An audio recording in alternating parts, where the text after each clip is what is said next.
तुम्हाला जर जास्त पाहिजे असेल तर मग जनरल पीसीआर प्रमाणे आपल्याला मार्जिन वाढवून जास्त हाईट घेता येईल. तसंच रो हाऊसिंगचा आहे, ईडब्ल्यूएसचा आहे. आता ते जे मी आता बोललो की ह्या टेबलच्या व्यतिरिक्त जर मार्जिन आपल्याला बिल्डिंगची हाईट वाढत असेल तर त्याला काय, तर फ्रंट मार्जिनला कसं दिलं आहे की in front margin shall be given in 6D, shall be applicable to a building irrespective of its height.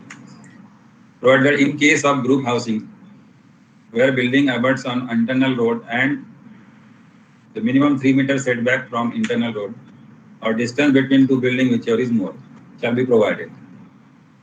हे 3 मीटर इंटरनल रोड पासून ग्रुप हाऊसिंग साठी दिलेलं आहे आणि बाकीच्या इंडिपेंडेंट प्लॉट साठी त्या टेबलमध्ये सगळ्यात मार्जिन दिलेले आहेत. साइड अँड रेअर मार्जिन हे मी जे बोललो तेच सगळं याच्यात पुन्हा लिहिलेलं आहे 6D आणि 6E प्रमाणे.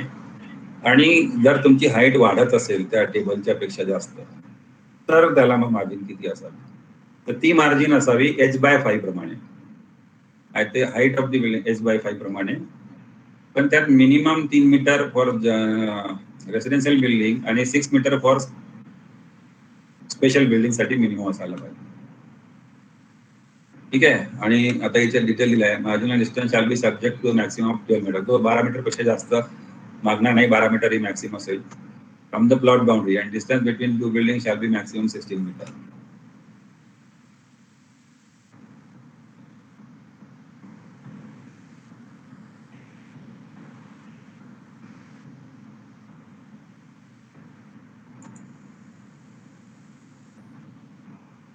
आता याच्यामध्ये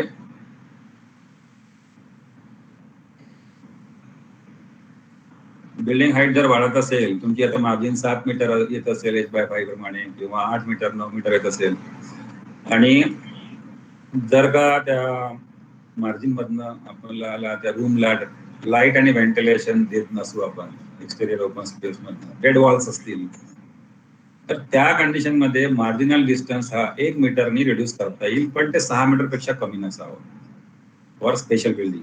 7-8 मीटर असेल, 8 मीटर असेल तर 7 करता येईल, 7 असेल तर 6 करता येईल, पण 6 रेस्ट्रिक्टेड आहे. आणि जनरल रेसिडेन्शियल बिल्डिंग साठी मिनिमम 3 आहे. तुम्हाला 4 लागत असेल तर तुम्ही 3 करू शकता, पण कंडिशन ही की तिकडे डेड वॉल असावी, तिथनं लाईट आणि व्हेंटिलेशन नसावं. ठीक आहे. आणि दुसरं आता provision for step margin, C clause मध्ये दिलेलं आहे. Step margins may be allowed to be provided on upper floors to achieve required side or rear marginal distances as mentioned in these regulations, subject to minimum marginal distance of 6 meter on ground level in case of special building and 3 meter in case of the residential building. This provision shall also be applicable to congested area. म्हणजे ही congested आणि non congested मध्ये दोन्ही step margin साठी जर तुम्हाला पाहायचं असेल तर दोन्ही ठिकाणी अलाउड आहे. स्टेप मार्जिन तर मी थोडा समोर दाखवेल मला. आता नॉन कंजेस्टेड एरियामध्ये FSI काय असावा, मिक्स यूज म्हणा किंवा रेसिडेन्शियल, तर 9 मीटरच्या रोडला मिनिमम 1.1 बेसिक FSI ठेवलेला आहे. त्याला कुठलाच पेड FSI नाही किंवा TDR नाही, काही अलाउड केलं नाही. कॉर्पोरेशन एरियामध्ये पण नाही आणि जनरल अदर दॅन कॉर्पोरेशन एरियामध्ये पण नाही. NMRDA ला सुद्धा लागू होणार नाही. रोडला 0.5 पेड FSI, 0.4 TDR, NMRDA मध्ये 0.3 प्रीमियम आणि 0.3 TDR असं अलाउड आहे. 12ला 0.5, 0.65 बेसिक FSI 1.1 आहे. 15 मीटरच्या वरच्या लोकांना 0.9 TDR आहे. 24च्या वरती 1.15 आहे. 30च्या वरती 1.4 आहे. तसंच NMRDA ला 24च्या वर 70 आहे आणि 24 पर्यंत 70, 24च्या वर 90 आणि 30च्या वरती 1.1 असं maximum potential in NMRDA area is 2.5, corporation area is 3. हे FSI चे टेबल झाले. त्याच्यानंतर आता calculation of built up area for the purpose of FSI कसा कॅल्क्युलेट करायचा बिल्टअप एरिया, आणि स्पष्ट दिलाय P line area. Outer periphery of the construction floor wise P line including everything but excluding ducts, voids and items in regulation 6.8 पुढे येईल ते, shall be calculated for the purpose of computation of FSI. The open balcony, double height terrace, cupboard shall also be included in P line of respective floor, irrespective of its use function. If part of the steel podium or basement is proposed to for habitation purpose or for the construction which is counted in FSA, then such construction shall also be measured in P line in the respective floor. म्हणजे podium तुम्ही parking म्हणून use करत असाल तर तो count होणार नाही. पोडियमला जर तुम्ही तुमच्या कामात हॅबिटेशन साठी यूज करत असाल तर तो सुद्धा तुम्हाला पी लाईन मध्ये कन्सिडर करावा लागेल. तर ही एक प्लॅन आहे. पी लाईन एरिया कोणता असावा. Red mark indicates built up area line, purple indicates free of FSI line. तर बघा याच्यात सगळ्या गोष्टी तुमच्या पी लाईन मध्ये म्हणजे बिल्डअप एरिया मध्ये आलेल्या आहेत. माझा आवाज येतो ना बरोबर? हा ओके. त्यात आता बघा फक्त सर्व्हिस डक्ट, व्हेंटिलेशन डक्ट या सगळ्या गोष्टी मायनस केलेल्या आहेत. लिफ्टचं डक्ट पण मायनस केलेलं आहे. या सगळं करून आपल्याला P line area built up area काढायचा. नंतर येतं 6.7 permissible projections in marginal open space distances. त्याला ए मध्ये द्या projections into marginal open space. Marginal open space मध्ये प्रोजेक्शन्स काय अलाउड आहे ह्या ग्राफिकल फिगर मध्ये दाखवलेलं आहे. प्लॉट बाउंड्री दाखवली आहे, बिल्डिंग लाईन, बिल्डिंग दाखवली आहे, कॅनपी वगैरे या सगळ्या गोष्टी. छज्जा, architectural projection of weather shade 0.75 मीटरचं वेदर शेड अलाउड केलं आहे. आधी आपल्याला फक्त 0.23चं मिळायचं, आता हे 0.75 मिळतं. या सगळ्या गोष्टी मार्जिनल स्पेस मध्ये अलाउड आहे. दुसरं बाल्कनी अलाउड आहे. एअर कंडिशन युनिट अलाउड आहे. आपण बघतो काही बिल्डिंग मध्ये मार्जिन मध्ये एअर कंडिशन युनिट लावलेलं असतं तर ते पण अलाउड आहे.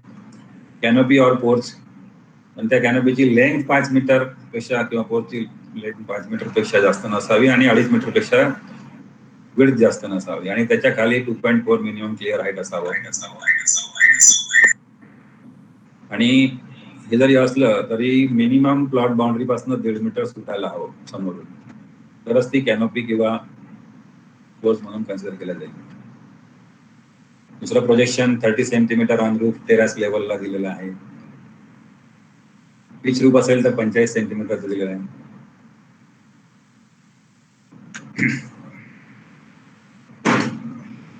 आता मार्जिनल डिस्टन्स मध्ये काही ऍक्सेसरी बिल्डिंग पण अलाउड केलेल्या आहेत. कसं आहे की आता एखादं टॉयलेट बनवायचं असेल, एखादं गॅरेज बनवायचं असेल तर ते मार्जिनल स्पेस मध्ये अलाउड आहे.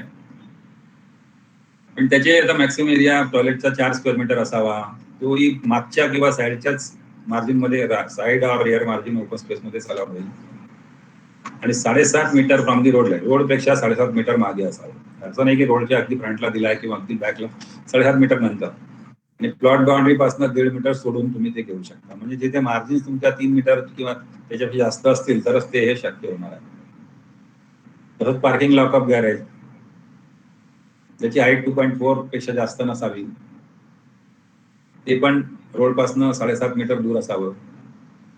या सगळ्या गोष्टी याच्यात जनरली आपण मार्जिन मध्ये या सगळ्या गोष्टी करत नाही. इंडिपेंडंट हाऊस मध्ये करता येऊ शकतो. तर underground tank, soap pit, wet and dry garbage separately करायचं असेल त्याचं hydrants, electrical and water fittings वगैरे. वॉचमनचं केबिन जे 6 बूथ किंवा केबिन 6 स्क्वेअर मीटर बिल्टअप एरियापेक्षा जास्त नसावं. Minimum weight 1.8. हे सगळं मार्जिनल स्पेस मध्ये आपल्याला अलाउड आहे. When a building abuts 3 or more roads, corner plot असेल, 3 किंवा 4 पेक्षा जास्त रस्ते असतील, चारही साईडला रोड असेल, above mention uses except 4 number म्हणजे watchman road shall be permissible in front setback facing a smaller road of less importance. म्हणजे ज्या रोडवर जास्त ट्रॅफिक नाही त्या रोड साईडला तुम्हाला ते घेता येईल. नंतर रॅम्प फॉर बेसमेंट आपण नंतर बघूया. आहे फायर एस्केप पण दिलेला आहे. स्टेअरकेस आणि मिडलँडिंग. हा, तर एक्सक्लुजन मध्ये स्टेअरकेस मार्जिन मध्ये आपल्याला मिड लँडिंग अलाउड आहे.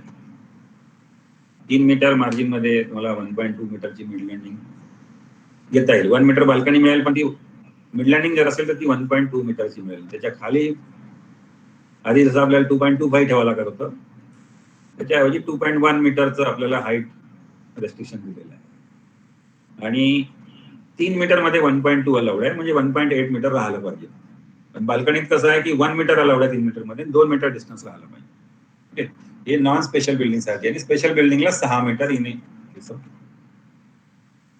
आर्किटेक्चरल पोझिशन जसं ओटा, रेलिंग, सपोर्टिंग कॉलम, कॅनोपी वगैरे वगैरे ह्या सगळ्या गोष्टी मार्जिन मध्ये अलाउड केलेल्या आहेत. किंवा दुकानाच्या समोर, घराच्या समोर आपल्याला ओटा किंवा स्टेप्स जर घ्यायच्या असतील तर ते maximum up to 1.2 metre from building line पर्यंत घेता येतात. ह्या साईड मार्जिन्स किंवा फ्रंट मार्जिन मध्ये काय काय अलाउड होईल हा असा ह्या एक टॉपिक झाला. त्याच्यानंतर एक येतं exclusion of structures projection for FSI calculation. आता FSI मध्ये जे आपण पी लाईन घेतली होती त्यातनं फिगर मध्ये ते डक्स आणि लिफ्ट वगैरे हे दाखवलेलं आहे.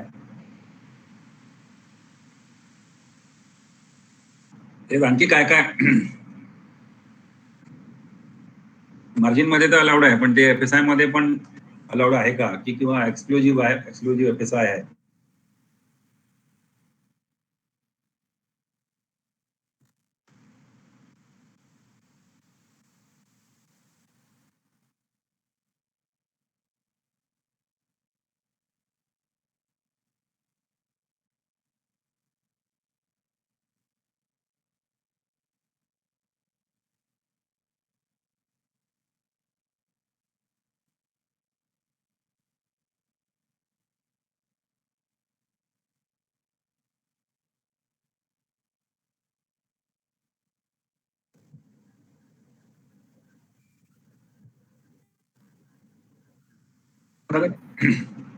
ऑन कर इथे पण दिसत नाही. Okay okay it's okay. आला का आवाज? Yes, yes. Oh, okay. Continue. From current side बघा. आहे सुरू. इथे दाबा.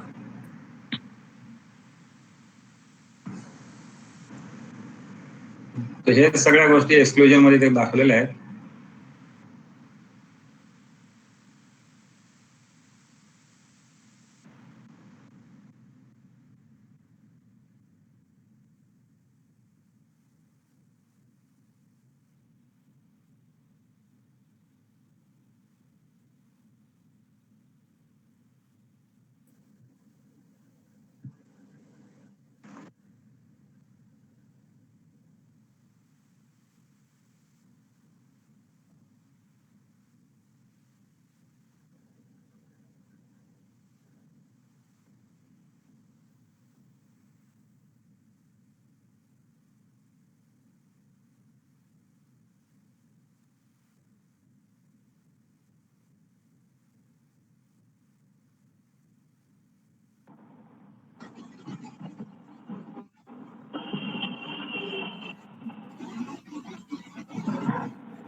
दोन मिनिटाचा कनेक्टिव्हिटी प्रॉब्लेम आहे. Just a minute.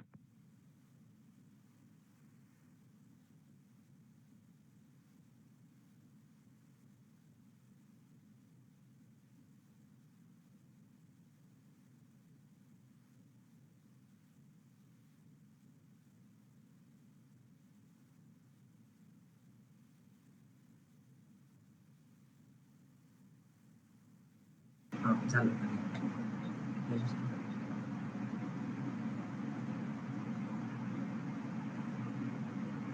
आता येतो आवाज? ओके.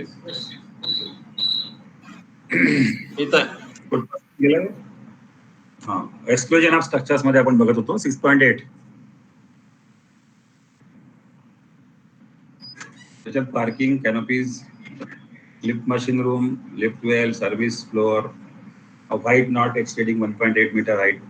2 फ्लोअरच्या मध्ये जसं हॉटेल्स मध्ये वगैरे याची जास्त आवश्यकता पडते किंवा मल्टी स्टोरेड खूप सारी बिल्डिंग असेल तर आपण 20-25 फ्लोअरची, तिथे एक जेव्हा आपण वरती खाली कमर्शियल आणि वरती रेसिडेन्शियल वगैरे करतो, वरच्या पाईपलाईन्सला सर्व्हिसेसला आपल्याला चेंज करायसाठी वगैरे असा सर्व्हिस फ्लोअर असतो एक, तो फ्री ऑफ FSI मिळतो 2 फ्लोअरच्या मध्ये, इंटरमिजिएट फ्लोअर. त्याची हाईट आधी 1.5 मीटर दिली होती आधीच्या DCR मध्ये. हा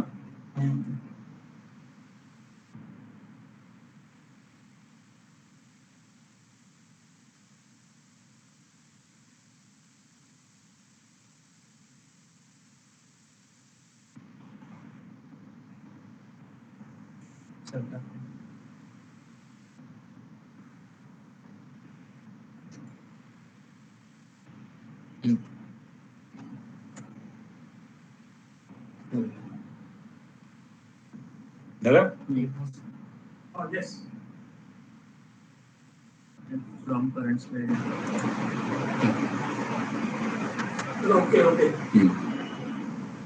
तर ते सर्व्हिस फ्लोअर बद्दल सांगत होतो मी. सर्व्हिस फ्लोअर हा 1.8 मीटर हाईटचा 2 फ्लोअरच्या मध्ये आपल्याला सर्व्हिसेस साठी यूज करायचा असेल तर स्टार कॅटेगरी हॉटेल्समध्ये, हॉस्पिटल्समध्ये, शॉपिंग मॉल्समध्ये याची जनरली गरज पडते, रेसिडेन्शियल बिल्डिंगला नसतो. ते FSI फ्री आहे. आणि बाकी सबस्टेशन वगैरे, पंप रूम, या सगळ्या गोष्टी.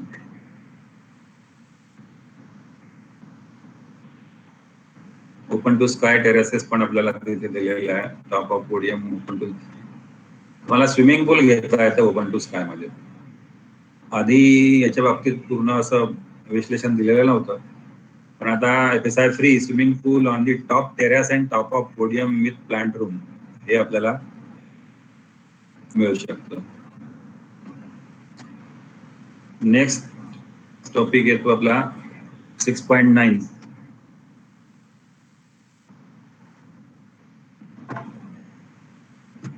इंटेरियर आणि एक्सटेरियर चौक, लाईट आणि व्हेंटिलेशन साठी. इंटेरियर चौक मध्ये wherever habitable rooms or kitchen derive ventilation from inner Chowk or interior open space, minimum size of such interior open space shall be 3 meter by 3 meter. The size of such chowk shall increase with the height of the building and shall not be less than h/6 by h/6. एक 15 metre height पर्यंत समजा आपली building असेल तर 3 metre by 3 metre चालेल ते. त्याच्यानंतर वरती जे काही जाईल बिल्डिंगची हाईट त्याला h/6 प्रमाणे आपल्याला करावं लागेल. हे याच्यात दाखवलेलं आहे. हा इंटरनल चौक, ही h/6 ची विड्थ आणि h/6 ची लेंथ, बरोबर. Minimum 3 metre by 3 metre. एका साईडला मिनिमम 3 असावं, दुसऱ्या साईडला असतं, किंवा दोन्ही साईडनी h/6. तसंच एक्सटेरियर चौक साठी आहे. एक्सटेरियर चौकला मिनिमम 2.4 विड्थ असावी आणि त्याच्या 2.4 पेक्षा double times, not exceeding 2 times of width for building up to 17 metre height. and for more height the exterior open space shall be h/7 meter by h/7. Interior चौकला h/6 by h/6 आहे आणि exterior चौकला h/7 by h/7. दोन गोष्टी आपल्याला बाहेरून जर जायचं असतील तर. आणि हे त्याचं ग्राफिकल प्रेझेंटेशन. ठीक आहे. आता येऊया आपण चॅप्टर नंबर 8. त्याच्यात येतं पार्किंग, लोडिंग आणि अनलोडिंग स्पेसेस. असं तुम्हाला सगळ्यांनाच बहुधा माहिती आहे सगळं.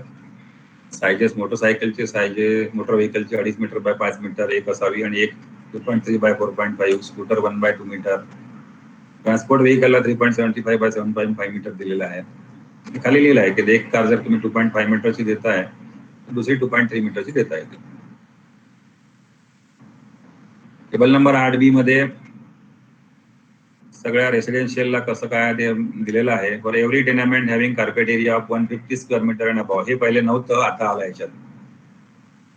कंजस्टेड मध्ये 2 कार 2 स्कूटर, नॉन कंजस्टेड मध्ये 2 कार 3 स्कूटर. याच्या ऍडिशनली 5% टोटल जी पार्किंग असते त्या पार्किंगच्या टोटलला 5% द्यायचं आहे. इंडिव्हिज्युअलला नाही, टोटल पार्किंगला 5%. म्हणजे 10 कार असतील 5%, 0.5 म्हणजे 11 कार होतील. तसं स्कूटरचं.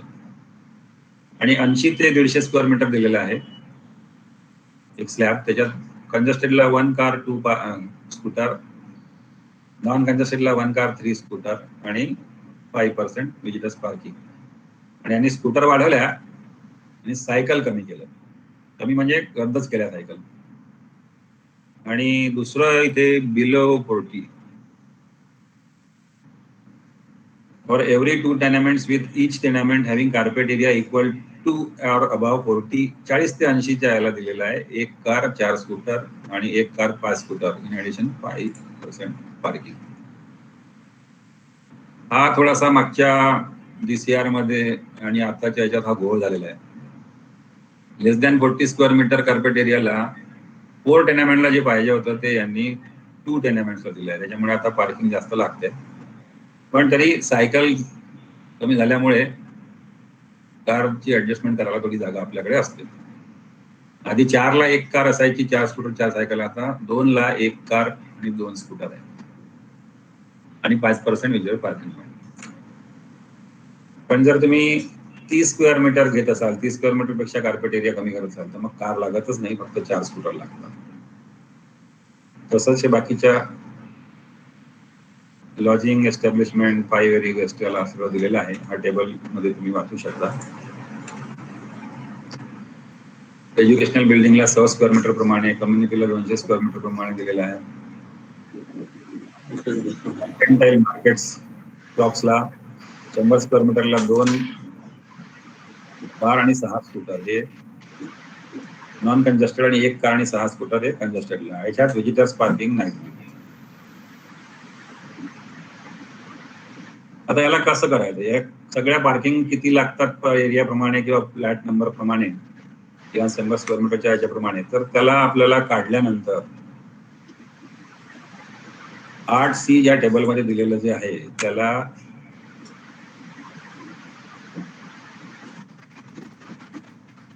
हे आपण नागपूर आणि नाशिक साठी 0.9 मल्टिप्लाइंग फॅक्टर आहे. म्हणजे तुमच्या जर समजा 10 कार लागत असतील, मल्टिप्लाय 0.9 म्हणजे 9 कार लागतील. अशा पद्धतीचं आपल्याला ते कॅल्क्युलेशन करायचं आहे.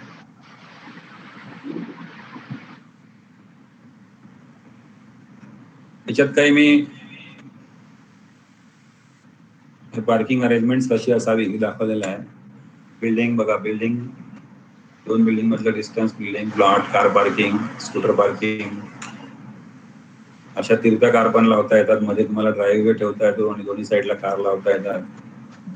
मोटर व्हेकलचा साईज दिलेला आहे कारचा 2.5x5, स्कूटरचा 1x2 मीटर, ट्रान्सपोर्ट व्हेकलला 3.75 स्कूटर पार्किंग, कार पार्किंग. आता याच्यात अजून एक आपल्याला एक्स्ट्रा प्रोव्हिजन दिलेली आहे, सुविधा आहे ती 6 स्कूटर जर दाखवणं होत नसतील तर 6 स्कूटरच्या ऐवजी आपण एक कार पार्क दाखवू शकतो.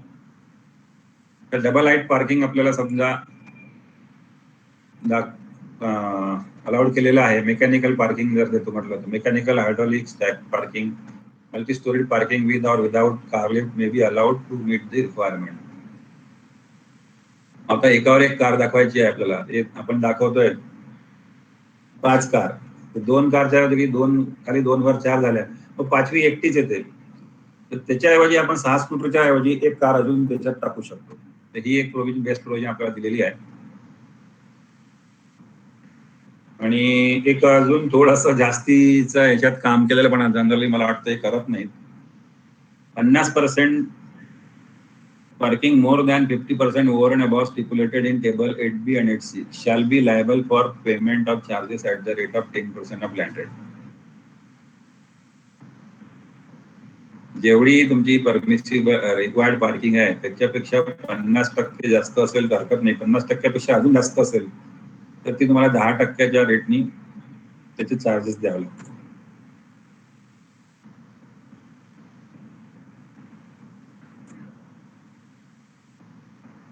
ऑफ स्ट्रीट पार्किंगचं त्याच्यात आधी जसं आपल्याला व्हिजिटर्स पार्किंग ठेवावं लागत होतं ती भानगड राहिली नाही. ते सगळं त्या आधीच व्हिजिटर्स पार्किंग आतमध्ये दिलेलं आहे. टोटल पार्किंग काढायची आणि त्याला नागपूरसाठी 0.9च्या फॅक्टरनी आपण त्याला मल्टिप्लाय करून जेवढ्या पार्किंग अलाउड आहे येतात तेवढ्या सगळे आपल्याला प्रपोज करायचे. आणि तसंच ते NMRDA मध्ये वगैरे other municipal corporation in MMR municipal corporation metropolitan एरियामध्ये 0.7 म्हणजे आपला NMRDA ला आपण जेव्हा प्लॅन सबमिट करतो 0.7 प्रमाणे पार्किंग द्यायची आणि कॉर्पोरेशन एरियामध्ये 0.9.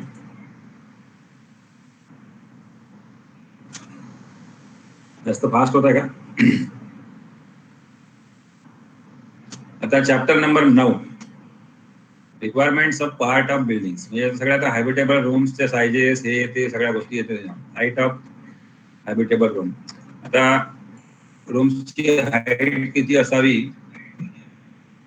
हे सगळ्यांना माहिती आहे, पण त्यांनी टेबल नंबर 9 मध्ये दिलेला आहे. 2.75 मिनिमम सिलिंग हाईट पर्यंत असावं, मॅक्सिमम 4.5 एनी हॅबिटेबल रूमसाठी. PWS ला 2.75 4.2, एअर कंडिशन हॅबिटेबल रूमला 2.4 आणि 4.5. म्हणजे एअर कंडिशन जर असेल तुमची बिल्डिंग पूर्ण तर सिलिंग हाईट 2.4 ठेवून सुद्धा काम चालू शकतं.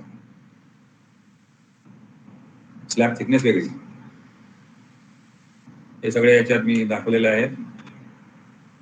Any habitable room 2.75, maximum 4.5 plus slab thickness. Assembly hall, hotels minimum 3 metre, 2.4 if air condition, maximum 5 or higher. Peach रूमला किती असा होते दिलेला आहे. एअर कंडिशन रूमला हे दिलेलं आहे. आणि शॉपला मिनिमम 3 मीटर हाईट पाहिजे. या DCR मध्ये शॉपच्या साईज बद्दल काही रेस्ट्रिक्शन नाही आहे. ऍज पर दी ओनर्स चॉईस शॉपचा साईज आहे, पण हाईटला रेस्ट्रिक्ट केलाय की मिनिमम 3 मीटर सिलिंग हाईट पर्यंत पाहिजे प्लस स्लॅब, आणि मॅक्सिमम 4.5.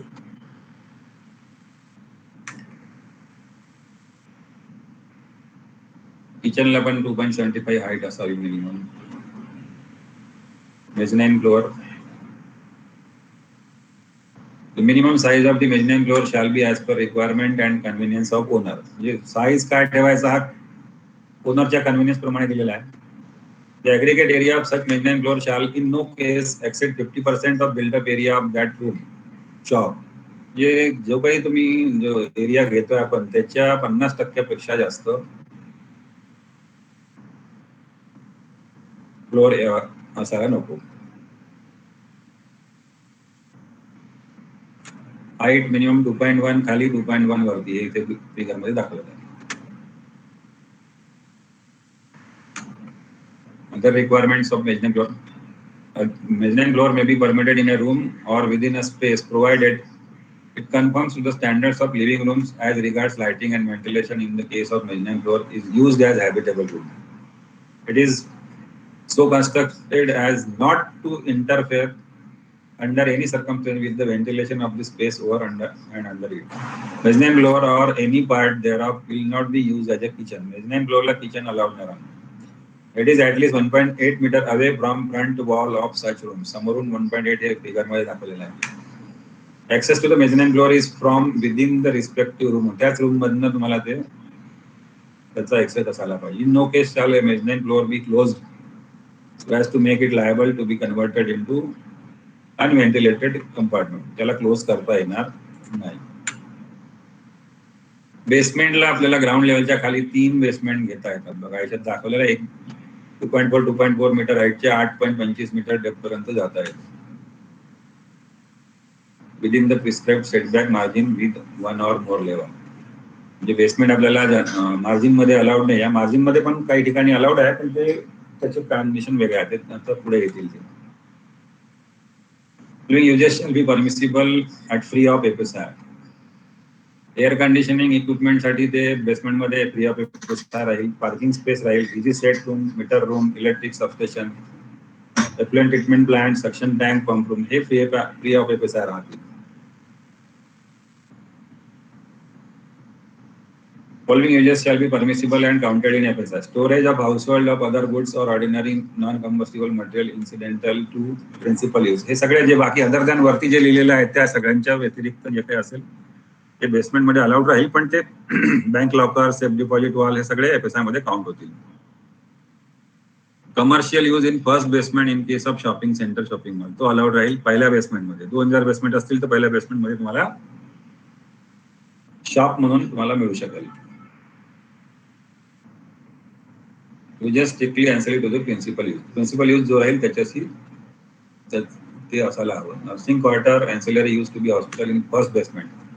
फर्स्ट बेसमेंट मध्ये हॉस्पिटलच्या केसमध्ये आपल्याला ते नर्सेस क्वार्टर वगैरे म्हणून असं जनरली आता लोकांना बसायसाठी आपण यूज करतो ते सगळं वापरता येईल.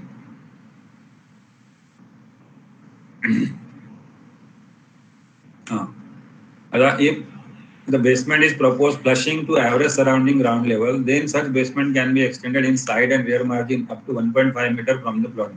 समजा बेसमेंट आपल्याला समोरच्या मार्जिन मध्ये आपल्या ग्राउंड लेवलला जर ठेवायचं असेल, बेसमेंटला 0.9 मिनिमम आणि 1.2 मॅक्सिमम हाईट आपल्याला वरती ठेवावं लागतं. बेसमेंटचं जे रूफ आहे ते ग्राउंड लेवल पेक्षा 0.9 मिनिमम आणि 1.2 मीटर अभाव असं ठेवायचं आहे. पण जर तुम्हाला फ्लश करायचं असेल ग्राउंड लेवलला, त्याच केसमध्ये आपल्याला साईड आणि रिअर मार्जिन मध्ये प्लॉट बाउंड्री पासून 1.5 मीटर सोडून पूर्ण बेसमेंट असा वापरता येऊ शकतो. बेसमेंटची हाईट 2.4 पेक्षा कमी नसावी, सॉफिट, आणि ventilation area not less than 2.5%. Minimum height of the ceiling of any basement shall be 0.9 meter and the maximum shall be 1.2 meter above the average surrounding ground level. However, it does not apply to the mechanically ventilated basement. In such cases, basement may also be allowed flushing to the average ground level. Mechanical ventilation द्यायचं असेल तर ground लेवलला ठेवता येऊ शकतो. ही provision आधी नव्हती.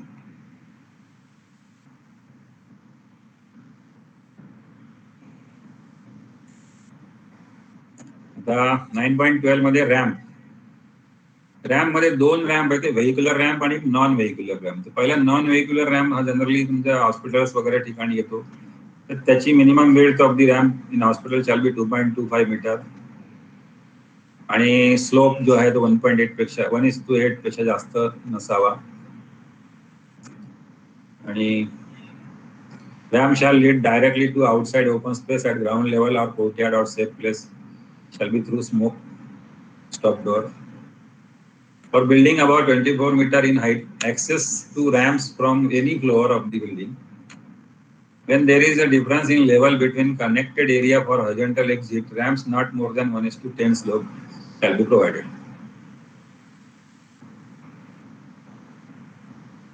In case of non-special building, ramp may be permitted in the side marginal distances. आधीच्या आपल्या DCR मध्ये जरा साईड मार्जिन मध्ये रॅम्प अलाउड नव्हता. द्यायचे तो भाग वेगळा, पण ते DCR मध्ये लिहिलं होतं विदिन बिल्टअप लाईन. पण याच्यात क्लिअर मेन्शन केलेलं आहे नॉन स्पेशल बिल्डिंग साठी साईड मार्जिन मध्ये आपल्याला रॅम्प घेता येतो.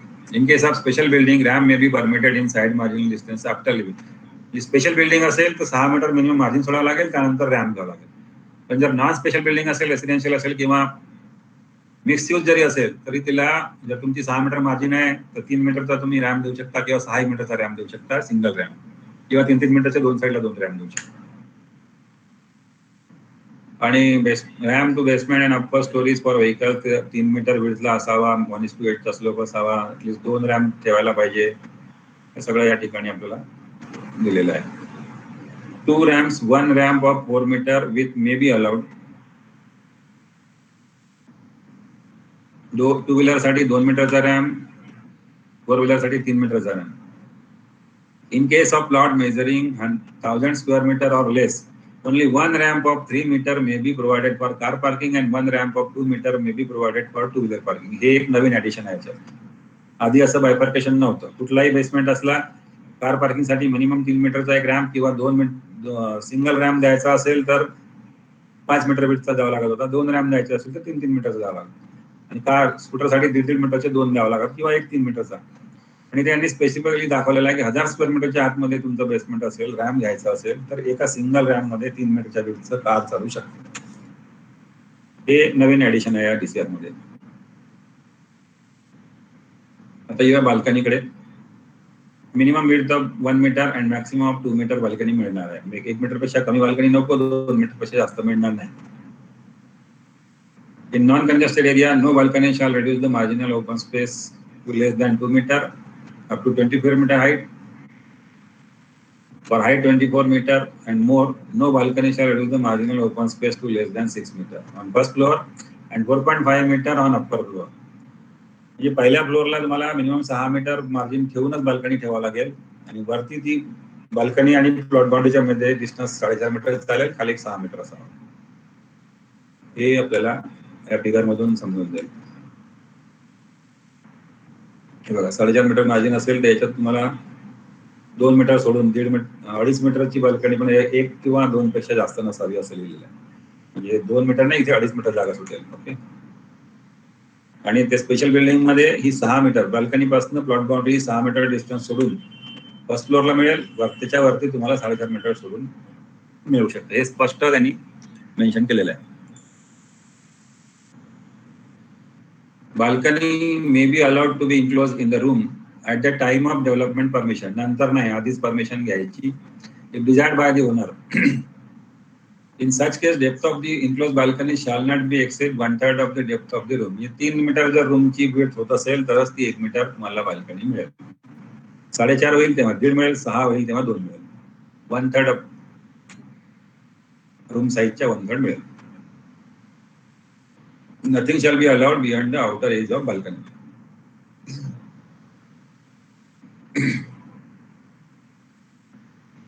त्यानंतर येतो lighting and ventilation of room.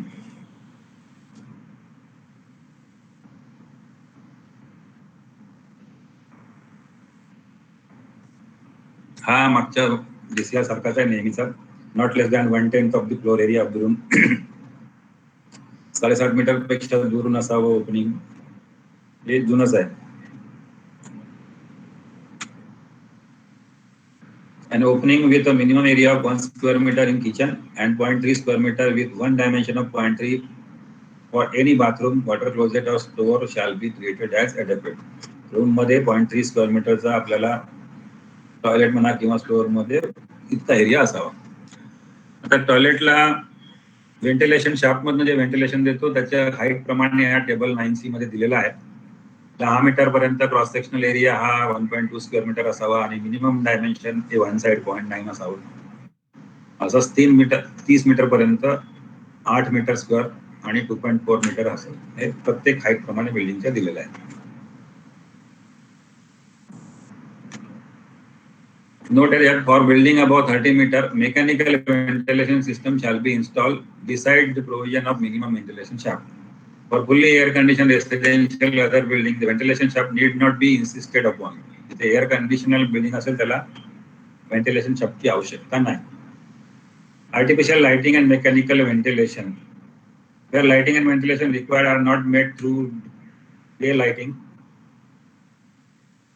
तुम्हाला मेकॅनिकल व्हेंटिलेशन अलाउड आहे. ठीक आहे. तर लिफ्ट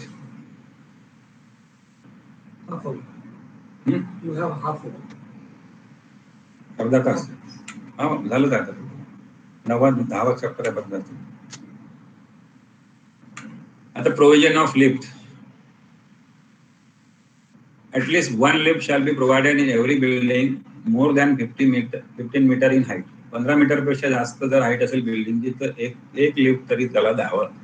असं आधी 4 फ्लोअरचं लिहिलेलं होतं, त्याला त्यांनी 15 मीटर स्पेसिफिक केलेलं आहे. In case of building more than 24 metre height, at least 2 lifts shall be provided. However, in case of proposal to add one additional floor to an existing building having a lift, it will not be necessary to raising the existing lift to the additional floor. म्हणजे existing floor जर तुमचा असेल पूर्ण तर त्याला त्याच ह्याच्यात तुमचा एक्स्ट्रा एक फ्लोअर घेता येईल. फॉर बिल्डिंग और floors of the building to be constructed for retirement home और senior citizen housing, lift shall be provided irrespective of height of building. Planning and designing of lifts including their number, type, capacity depending on the occupancy of the. आणि सगळं building services आणि national building code प्रमाणे असावं. चाला इथे थोडा confusing matter आहे हा फायर लिफ्टचा. Fire lift shall be provided as mention in regulation 9.2.98 म्हणजे समोर येईल सगळं. Provisions for staircase.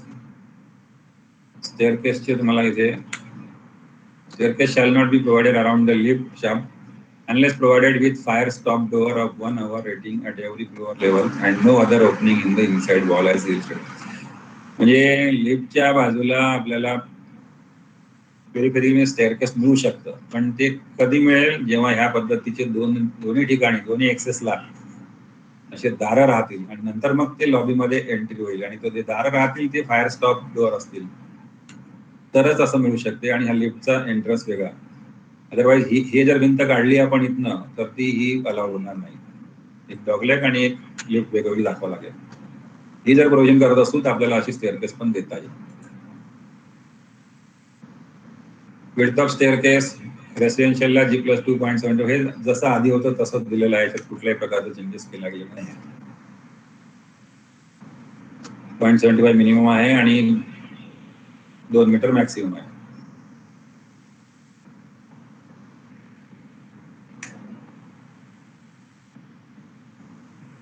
त्याच्यात 25 सेंटीमीटरचं तुम्हाला हे असावं, सगळं सारखंच आहे.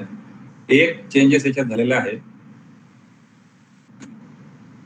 Minimum width of the trade आवाज गेला. ओके. हा, 25 सेंटीमीटरचा ट्रेड असावा for internal staircase for residential building. In case of other building 30 centimetre. आणि त्या हाईट मध्ये रायझरला यांनी थोडासा चेंज केला आहे. आधी maximum height of riser shall be 20 centimetre होतं, या ठिकाणी त्यांनी 19 सेंटीमीटर केलं. काबर केला 1 सेंटीमीटरचं कमी, ते आता काही कळायला मार्ग नाही. बाकी 15 सेंटीमीटर मिनिमम आणि मॅक्सिमम 19 सेंटीमीटर. आधी होतं 15 सेंटीमीटर मिनिमम, मॅक्सिमम 20 सेंटीमीटर. हे लक्षात ठेवा, अदरवाईज ते आपण 20 सेंटीमीटर प्रमाणे 16 दोन्ही 32, 16 दाखवतो आणि 15 दाखवतो, 3 मीटर हाईट घेतो, तसं नाही होणार. ते shall be limited to 15 per flight. पहिले 12 ते 13 होतं, आता 15 केलं. म्हणजे 15 स्टेप्स तुम्ही एका फ्लाईट मध्ये आपण घेऊ शकतो.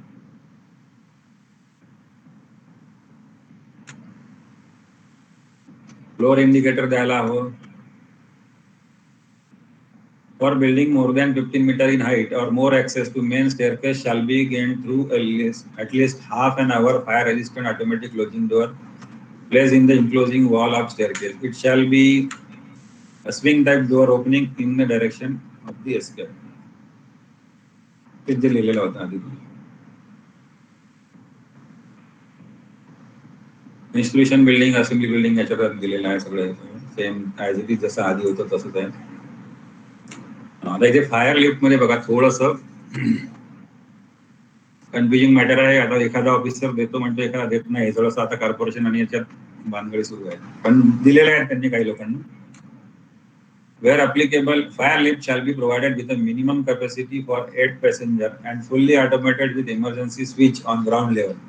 In general building 15 metre in height और above shall be provided with fire lift. याच्यात सरळ लिहिलं आहे, जनरल बिल्डिंग मध्ये 15 मीटर पेक्षा जास्त हाईट जर असेल बिल्डिंगची तर एक फायर लिफ्ट द्यायला पाहिजे. आता ती 8 पॅसेंजर कॅपॅसिटीची असावी. आता 8 पॅसेंजर कॅपॅसिटीची एक लिफ्ट द्यावी, तिलाच ॲज ए फायर लिफ्ट कन्सिडर करावं, की एक पॅसेंजर लिफ्ट द्यावी आणि दुसरी लिफ्ट द्यावी. हा थोडा कन्फ्युजन मॅटर आहे, कारण याचा हेतू पुढे त्यांनी क्लॅरिफिकेशन दिलेलं नाही. पण आपल्याला जे आधी सांगितलं गेलं होतं सेमिनार मध्ये, त्याच्यात त्यांनी एक लिफ्ट अलाउड होईल असं सांगितलं होतं. त्याप्रमाणे काही लोकांना दिल्या गेल्या आणि आता मला वाटतं देता येत सगळ्यांना. हा थोडासा समजून घेण्याचा भाग आहे. आता requirement in case of housing स्कीमच्या, हाऊसिंग स्कीमच्या बद्दल मी काही थोडं बोलणार नाही. याच्यात फक्त एकच घोळ केलेला आहे. एव्हरी रेसिडेन्शियल बिल्डिंग, म्हणजे ती आता हाऊसिंग स्कीम असो किंवा इंडिव्हिज्युअल बिल्डिंग असो, इंडिव्हिज्युअल बिल्डिंग मध्ये सुद्धा नंबर ऑफ फ्लॅट जास्त असतात, तर ती हाऊसिंग स्कीम मध्येच येते असं त्याचं कन्सिडरेशन आहे. Every residential building having more than 6 flat, 6 flat पेक्षा, 6 टेनेमेंट पेक्षा जास्त जर असेल, shall have entrance lobby of minimum 9 square metre at ground floor आणि minimum dimension of such lobby shall not be less than 2.5 metre.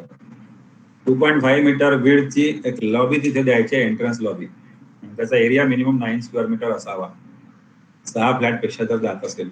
हे जर द्यायला गेलं तर आपलं पार्किंगचा घोळ होतो. पार्किंग बसत नाही छोट्या प्लॉट मध्ये. जिथे 8 फ्लॅट असतात तिथे गोंधळ होतो सगळा. त्यामुळे ही गोष्ट लक्षात ठेवूनच प्लॅनिंग करावं. आता हा शेवटचा एक सिटी स्पेसिफिक रेग्युलेशन आहे.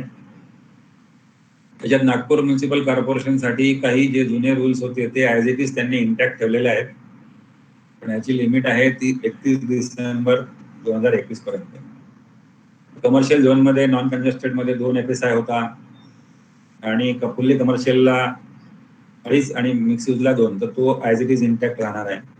कंजेस्टेड मध्ये 1.5 per plot fronting on road having width less than 9 metre आणि 2 अबाव तो राहणार आहे.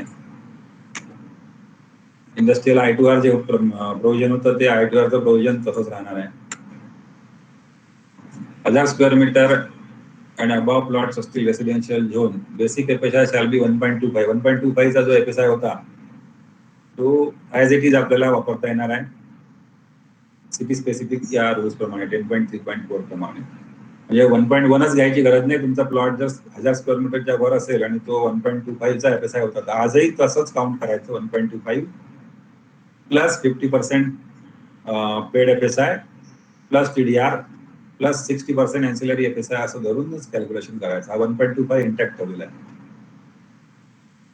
रिंग रोडच्या अलॉंग दी रिंग रोड किंवा अलॉंग दी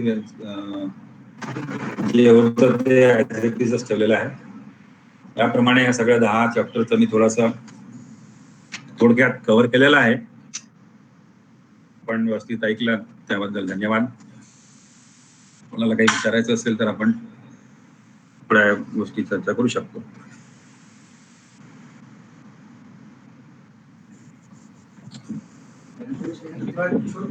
धन्यवाद किशोर. आपण राहू द्या. प्रश्नाकरता पुढे जाऊ आता. ज्या कोण प्रश्न विचारत असतील त्यांनी आपला माईक म्यूट करायचा आणि प्रश्न विचारायचा प्लीज. ते दिसलं पाहिजे मला कोण प्रश्न विचारला.